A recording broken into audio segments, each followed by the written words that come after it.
Hello students, today I am going to explain you our first chapter, the last lesson of Flamingo book. The last lesson is written by Alphonse Daudet. He was a French novelist and short story writer. This lesson is set during the Franco-Prussian War which took place in 1870-71.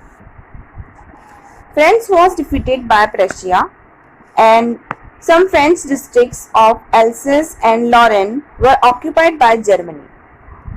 In this story, a young boy named Franz is the narrator of this lesson. He talks about his last lesson of French language at school. German forces had instructed that German language will be taught instead of French in the district of Alsace and Lorraine. So, let's start our chapter. Franz, a student, is the narrator of the story.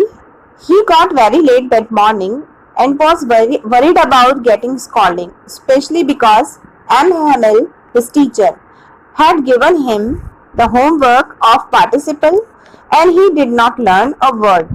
So he thought of running away. कि आज school जाने से अच्छा है bunk मार लेते हैं. As the weather was very warm and bright, the birds were chirping and Persian soldiers were drilling in the open field.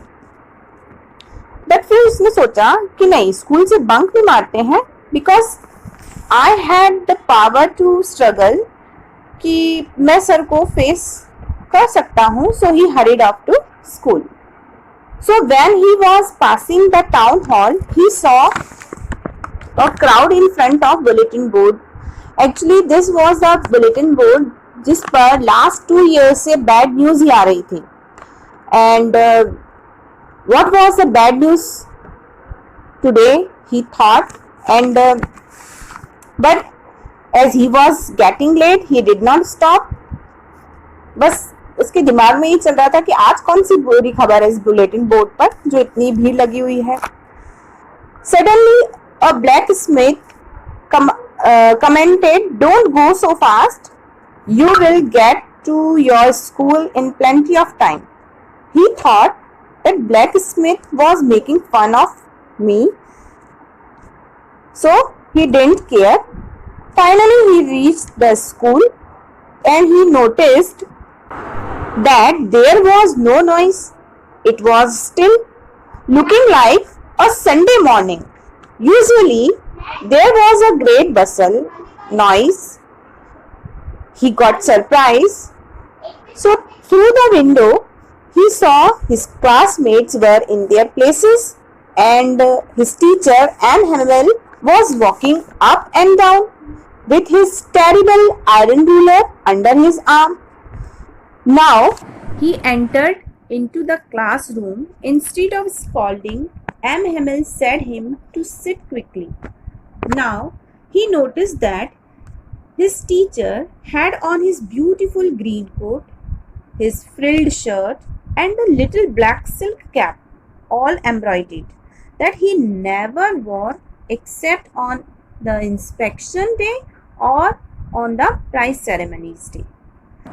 And one more strange thing he noticed was on the back benches, the village people were seated, old hostler, mayor, postmaster, etc.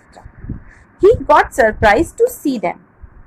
Now, M. Hamel said to children, "My children, this is the last lesson I shall give you because the order has come from Berlin to teach only German in the school of Alsace and Lorraine.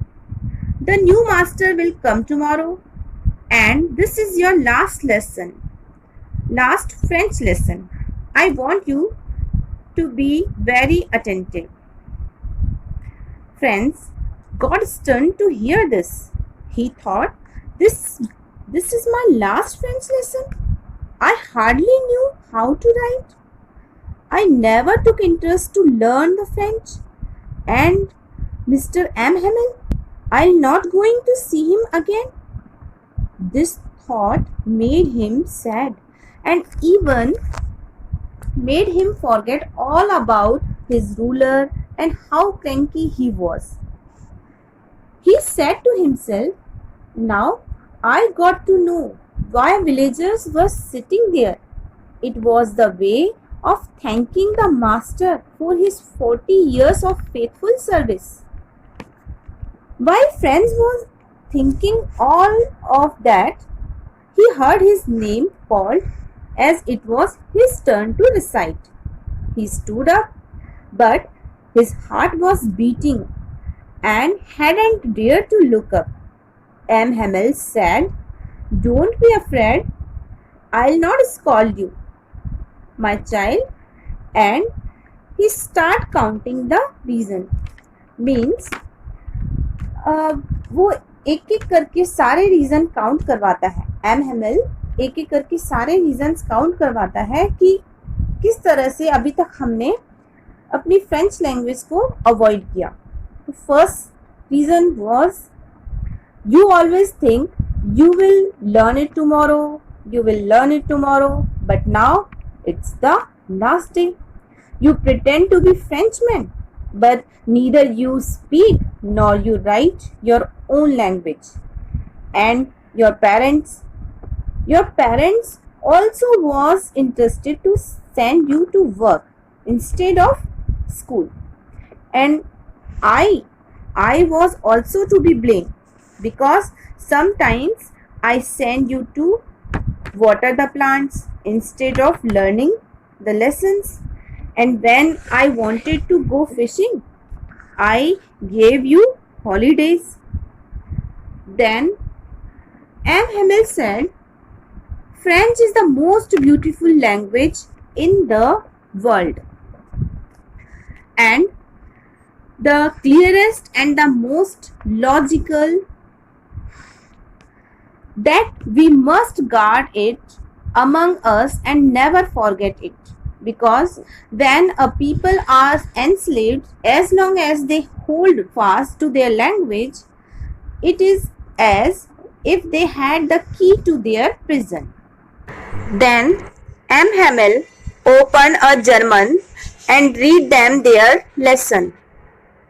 French was amazed to see how well he understood it.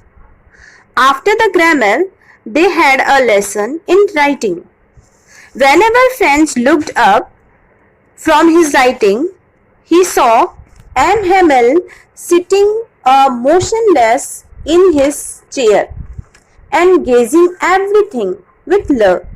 M. Hamel was remembering his years which he had spent in this school. After writing, they had a lesson in history. At last, when it was 12, he stood up. He was very sad and pale. He wanted to say something, but he choked.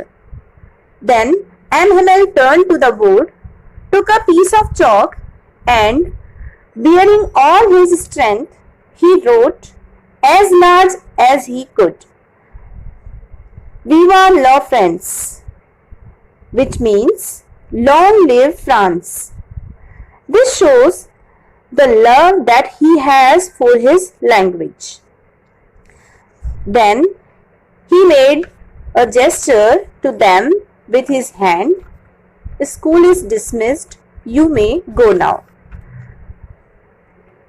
This chapter is finished. Thank you, students. This was the summary of this chapter. I hope you understood. Thank you.